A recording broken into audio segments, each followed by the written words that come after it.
The last time we came off-roading, I had a military-style Hummer. Today, I've brought a serious machine. It's the 2016 Toyota Land Cruiser. It has a 360-degree camera, TVs for the rear seats, a giant navigation screen, and automatic climate control, automatic cooled and heated seats, and adaptive cruise control. It is my favorite car on sale today, and it costs almost $85,000. And now it's time to get it dirty. Joining me today are Phil, who attempted to kill me last time, and Danny, who has this Land Rover LR3, and they both know what they're doing, and I have no idea, and I'm driving an $85,000 SUV. Let's do it.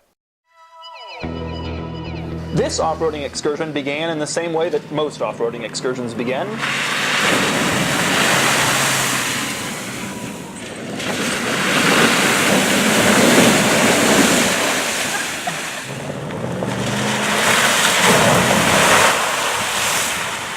But don't worry, Toyota press car people, we clean the vehicle thoroughly.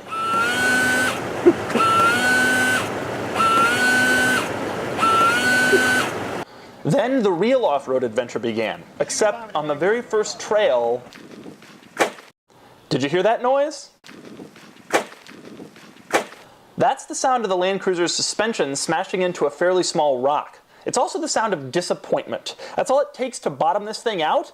Needless to say, we weren't impressed, but we continued on. Cruiser's having no trouble. This road, no problem. You can bring a Camry up this road. And eventually it did get more challenging, and the Cruiser had no trouble then either.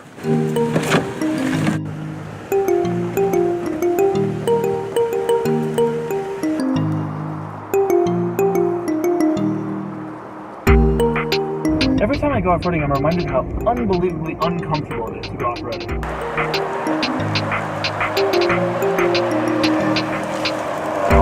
Oh my God.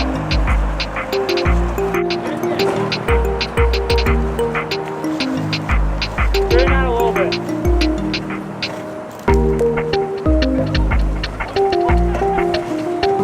I am Phil. This is Italian version.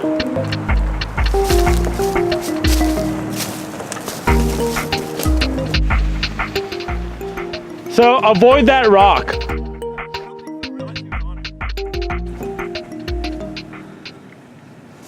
Yeah, I heard it touching my bottom side. Yeah, just go around it. Then we decided to try out the Land Cruiser's suspension modes. So can we select different terrains? Yeah, when you, Rock and dirt, Yeah. rock, mud and sand. What are we on now? Mogul? Mogul.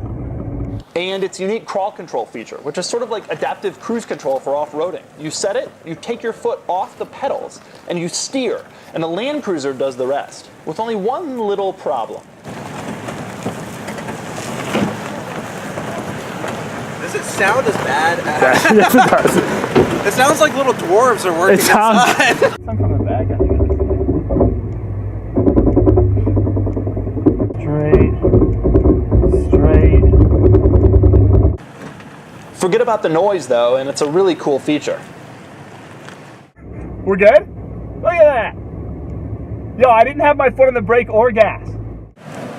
Near the end of our day, the Land Cruiser encountered some real hurdles.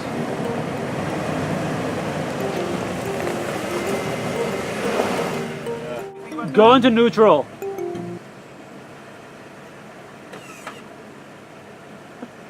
Electronic. Yeah.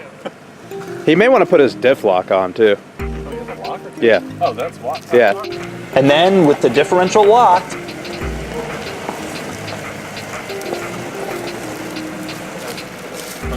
Now come straight, come straight, come straight, come straight. There you go.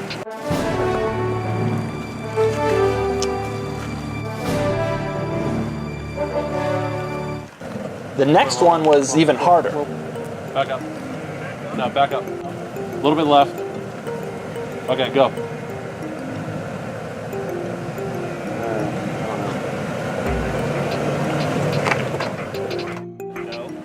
It took a group strategy session for us to formulate our plan of action. Left, keep it, don't touch the wheel. Yep, let it crawl up. Okay, cut it hard right. You guys are good. Second gets up, we're gonna go right a little bit. Left. left a little bit. Yeah. You're good. Good. You're good. Keep going. Come towards me. Come towards me. And then we headed home. You're good, man. You're good. Although the comment section of every single YouTube off-roading video is littered with remarks about how my grandfather could do that in his Crown Victoria, I was there, and this one was pretty technical. And aside from its original hiccup, the Land Cruiser did great. It's also worth noting that I drove down to Washington, D.C. in an overnight snowstorm during the week that I had the Land Cruiser, and I drove around one night in Manhattan in New York City. In both places, it was as capable as it was out on the trails. There's not many cars you can say that about. More importantly, when it came time to say goodbye to the Land Cruiser, getting back in my old Range Rover has never been such a disappointment.